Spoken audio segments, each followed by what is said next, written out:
Praise the Most High today, family.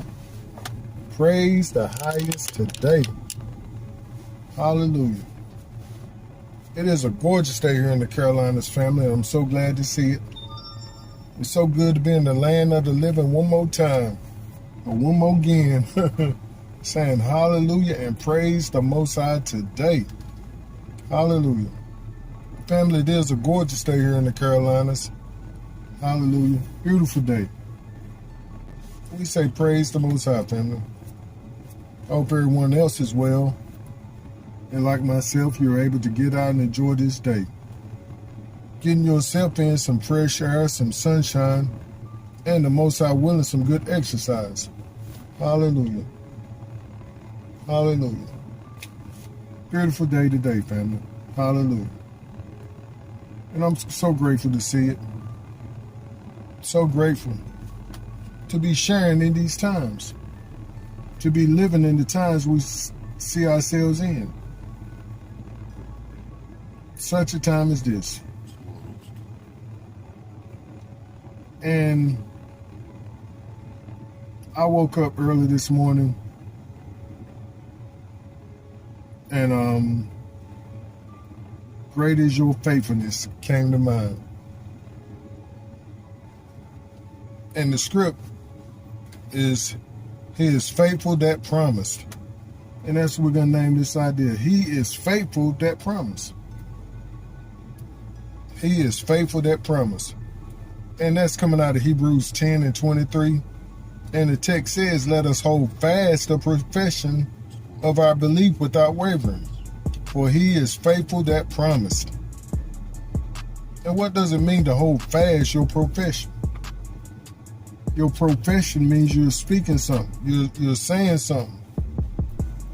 And it's saying hold fast to what you're saying. Without wavering. And what are we holding fast to, family?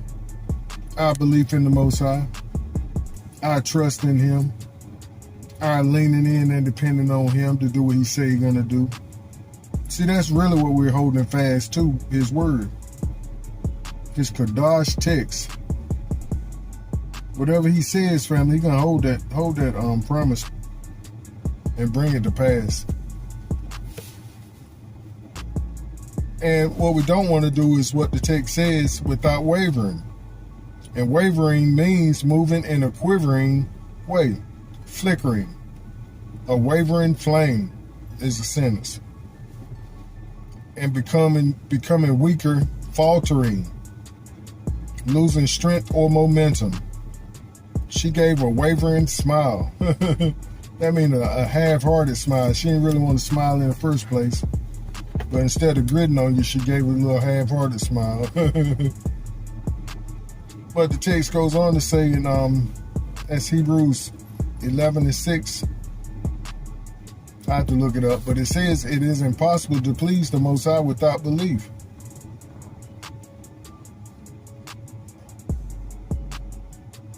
And Hebrews 11 and 6 says, for whoever will draw near to the Most High must believe that He exists and that He rewards those who diligently seek Him. And that word diligently means in a way that shows care and conscientiousness in one's work or duties. And this is our work and duty. To seek the Most High's face diligently. And that sentence is, he spends his nights diligently working on his dissertation. And it's a consistent thing, family. And we must be consistent if we're going to see the rewards that the Most High has for us. Because the text says, without belief, we can't please Him. He's not really satisfied with you if you don't believe Him and trust in Him. It's just like my pop. If he promised me something, I can take that to the bank. For sure. Or for real. I can take that to the bank.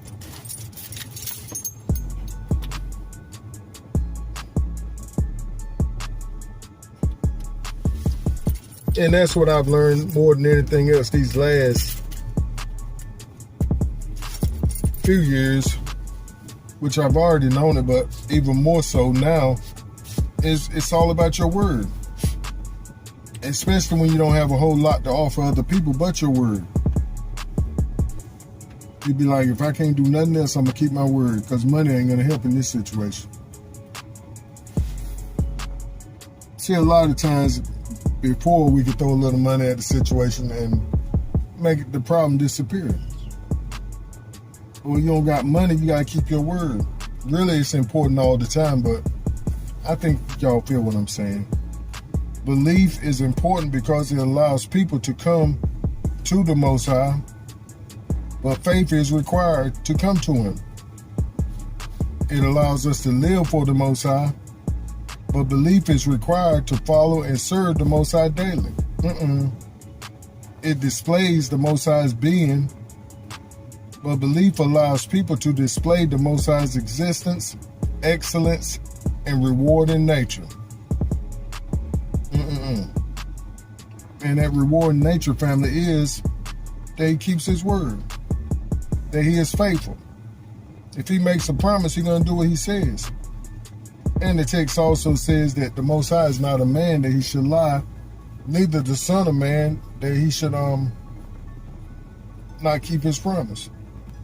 And as we saw just then in Hebrews 6:11-6, it says He rewards those who diligently seek Him, who diligently studying to show themselves approved. And show themselves approved how, Robert? By studying that word and receiving them promises as you stand and depend on them, as you speak Him continuously, reminding Him of what He said. Just like I do. Pop, you said, hold on now, something ain't right. You said. But we see in the text one of the most important instances where the Most High made a promise to a man was Abraham. Well, to Abram. And it was a progressive promise. He made him a promise and said, leave and I'm going to show you where to go. And Abraham got on up and left. He didn't give the Most High a bunch of talk and excuses. Well, where am I going? I don't want to go if I don't know where I'm going. You need to point me out where I'm going. At least tell me where I'm going. You just go, do what I tell you. And that's what he did. He said, okay, I'm going to just take off and go. I'm going to trust you. And see, the Most High knew Abraham was going to act like that. He knew he was going to be obedient and faithful. Just like he is. He's faithful. So he took off walking. Or took off on his camel, packed up his folk, and said, let's go. The Most High told me to move. And they moved. Then he came to the second most important point in his life. He said, I'm going to make a great nation of you. And Abraham said, how can you make a great nation of me and I don't have no chaps? He said, boy, you're going to have more children than the sand on the sea. And he made a covenant with him. He said, I'm going to bless you. Not only with his heir, his son, but with the promise that he's going to have a great name. That he's going to, all the nations of the world will be blessed through and by him.